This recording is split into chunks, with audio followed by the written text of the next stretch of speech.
नमस्कार दोस्तों। क्या आपकी बार फिर मोदी सरकार या फिर हाथ बदलेगा हालात। दोस्तों इस वक्त सबसे बड़ी टक्कर की जो भिड़ंत चल रही वो है राहुल गांधी और बीजेपी यानी कि नरेंद्र मोदी जी के बीच में। दोस्तों 10 साल से रह चुके प्रधानमंत्री नरेंद्र मोदी जी और प्रेजेंट टाइम में भी हैं, लेकिन कहा जा रहा है कि 4 जून के बाद अब ये प्रधानमंत्री नहीं बनेंगे, क्योंकि इनकी जो बीजेपी पार्टी है वो बहुत ही अंतरों से हार रही है और इनकी बार एक नारा है, अब की बार 400 पार। और इंडिया गठबंधन कह रही है कि अब की बार ये 200 भी पार नहीं कर पाएंगे। क्या दोस्तों कांग्रेस इस बार 100% जीत अपनी पक्की करना चाहती है या फिर 100% जीत पाएगी? अगर दोस्तों जीतती है तो क्या क्या दोस्तों फ़ायदा मिलेगा, और क्या अब की बार जब कांग्रेस अगर जीतती है, लेकिन कंडीशन यही है जब बीजेपी को हरा पाएगी तब, तो कांग्रेस जीती तो क्या नौकरियां मिलेंगी? एसएससी जीडी की दोस्तों कितनी नौकरियां बढ़ सकती हैं? एसएससी सीजीएल की केंद्र में 30 लाख नौकरी देने का जो कांग्रेस का मुद्दा है वो दोस्तों कितना हो सकता है? क्योंकि हमें जो अभी तक सरकार बीजेपी की चल रही थी उसमें दोस्तों इन्होंने कहा था कि 10 लाख नौकरियां दिया जाएंगी केंद्र सरकार में, और यहाँ पर कांग्रेस ने कहा है कि 30 लाख नौकरियां दी जाएंगी।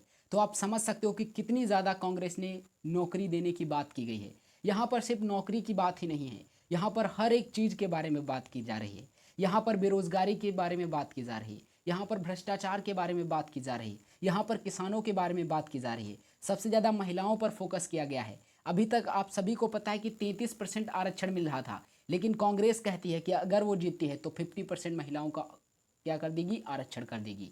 यानी कि अगर 1000 वैकेंसी निकलती है तो उसमें 500 महिलाएं होंगी, 500 पुरुष होंगे। तो अब की बार जो महिलाओं को और 8,500 रुपये पर महीने बिना कुछ किए कांग्रेस सरकार देगी। अगर मैनिफेस्टो के बारे में बात किया जाए तो कांग्रेस का सबसे बेस्ट है और बीजेपी का पिछले जैसा ही है। तो क्या इस बार दोस्तों 4 जून को सारे आंकड़े धरे के धरे रह जाएंगे और इंडिया गठबंधन बनाएगा सरकार? अभी आपको बताने वाले हैं। लेकिन क्या क्या फ़ायदे होंगे अगर कांग्रेस जीती है और क्या क्या कोई फ़ायदा नहीं होगा अगर इस बार फिर से बीजेपी आती है? दोस्तों आप सभी लोगों ने पता होगा, क्योंकि इंडिया के इतने 140 करोड़ में से बहुत सारे लोग चाह रहे हैं कि अब की बार बीजेपी केंद्र में नहीं आनी चाहिए। स्टेट में तो बहुत सारे स्टेटों में उनकी सरकार है, लेकिन केंद्र में अब की बार बीजेपी यानी कि मोदी जी को नहीं आने दिया जाएगा, जिसकी बदौलत इंडिया गठबंधन बनाया गया और कई सारी उसमें पार्टियां हैं। और सभी पार्टियों को क्या एक ही नारा है कि अब की बार केंद्र में नहीं होगी मोदी सरकार। और दोस्तों अब की बार मोदी सरकार अगर बदल जाती है तो 100% बहुत सारी जो अपॉर्चुनिटी है वो दोस्तों आएंगी। कौन कौन सी अपॉर्चुनिटी आने वाली है चलिए आपको बताते हैं। और दोस्तों सबसे बड़ा जो मुद्दा है वो होगा अग्निवीर। अग्निवीर से आप सभी को पता है कि हमारे बहुत सारे युवाओं को बहुत सारी तकलीफ झेलनी पड़ रही है, क्योंकि 4 साल के लिए वो जाते हैं। 4 साल में आप समझ सकते हो कि क्या हो पाता है। और 1 साल की ट्रेनिंग होनी चाहिए अप्रॉक्सली आर्मी वालों के लिए, लेकिन कितने महीनों की ट्रेनिंग उनसे कराई जाती है? क्या वो देश की रक्षा कर पाएंगे इतने कम दिनों की ट्रेनिंग पर? आप ही समझ सकते हो। तो कांग्रेस का जो सबसे बड़ा मेन मुद्दा है वो है कि आर्मी अग्निवीर जो योजना चल रही है उसको दोस्तों समाप्त कर देगी। और जितने बच्चे इस वक्त आर्मी अग्निवीर योजना के थ्रू आर्मी में शामिल हुए हैं उनको परमानेंट कर देगी। और दोस्तों हम मुझे पता है कि अगर इसमें से बहुत सारे व्यूवर्स जो हैं वो भी अग्निवीर को समाप्त करना चाहते हैं, क्योंकि एक परमानेंटली जॉब चाहते हैं, अपनी पूरा जीवन आर्मी को देना चाहते हैं, देश के रक्षा के लिए अपने प्राणों को निछावर करना चाहते हैं। तो ये बहुत ही अच्छा होगा अगर आर्मी में जो अग्निवीर योजना चले उसको समाप्त कर दिया जाएगा। और दोस्तों एक बात और है कि 30 लाख वैकेंसियां जब निकाली जाएंगी केंद्र सरकार की ओर से, राज्य सरकार की इसमें बात नहीं की जाएगी, केंद्र सरकार की बात की जाएगी।